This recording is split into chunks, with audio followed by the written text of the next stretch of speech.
นเอามือจุบาไหลเอาลงเอาวันนี้ยกขาขึ้นเอามือเบื้องนึงจับดีๆจับดีๆ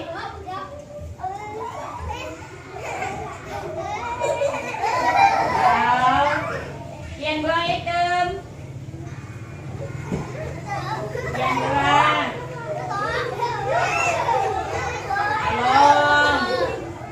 เอาไปเลยพอแล้วยังแบบนี้ยังอันนี้คนไม่คนที่จะคุยกับพ่อกัน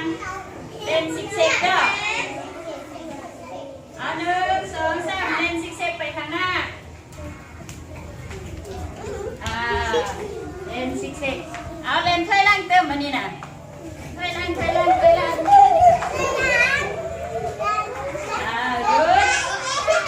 เอาไปนี่ยัดเข้ามานั่งข้างกลางนี้ยัดเข้ามา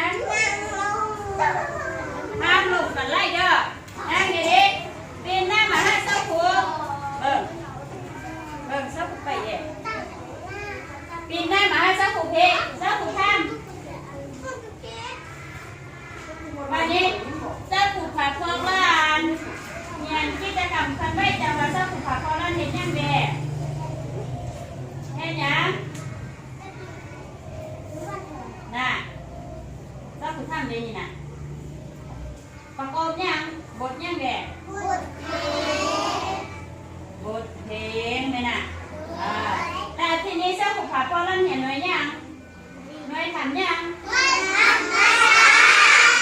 หน่วยธรรมชาติอมตัวเฮามาน่ะเอาตัวหนูเพลงสิ่งที่มีชีวิตพร้อมกัน1 2 3คนสัตว์พืชเป็นสิ่งที่มีชีวิตทุกคนต้องดีสัตว์บกสัตว์น้ำไม่พืชพันธุ์สัตว์บกสัตว์น้ำไม่พืชพันธุ์เอาต้องรักษาดูแลให้ดีเอาต้องรักษาดูแลให้ดียังไงก็มึงเลยตัวเองแน่วันนี้เจ้าขุนจะผัดข้าวละเหียนเขื่อนไม่จังหวะเพื่อพ่อแม่ตามจินตนาการประกอบบทลำเดินดินดีเจ้าขุนจะเฮาพวกล้านหวานเจ้าขุนเด้อเจ้าขุนจะเฮาพวกล้านเฮ็ดท่าทางตามจินตนาการประกอบบทลำเดินดินดีเจ้าขุนจะเฮาพวกล้านยางบางคนนี่ยางไปเตะเขาต้องให้ประกอบท่าทางดีๆได้แล้วตบมือ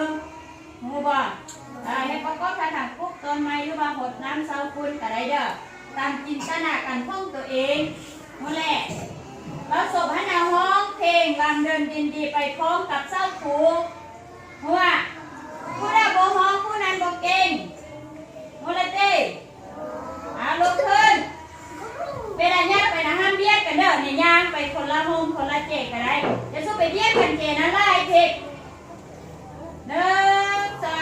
3ดินนี้มีลายสันนีน้องเองดินนี้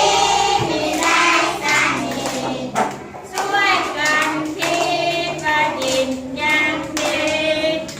ดินควรดินแซ่บดินใสน้องเองดินควรดินแซ่บดินใสมีว่าอะไรอยู่บ้านเฮาเด้อมีว่าอะไรอยู่บ้านเฮาเด้อดินหัวนั่นเจ้าผู้ค้าส่วนดินเดียวเป็นดินละเอียด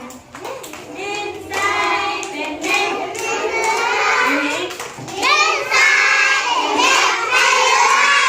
เพิ่นน้ำลายเอาไว้ก่อนนะเพิ่นน้ำลายเอาไว้ก่อนนะหยุด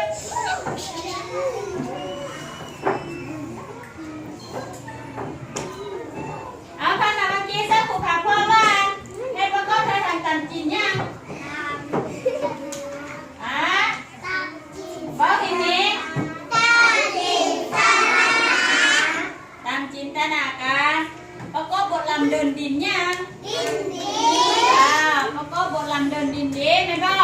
ยังไงตัวมือคุณเตะตัวเองแน่เมื่อยบ่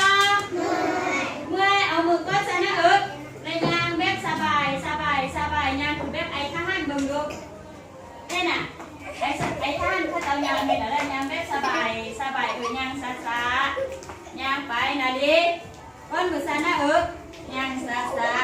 อันนี้เป็นกิจกรรมเบาแล้วยังซาซา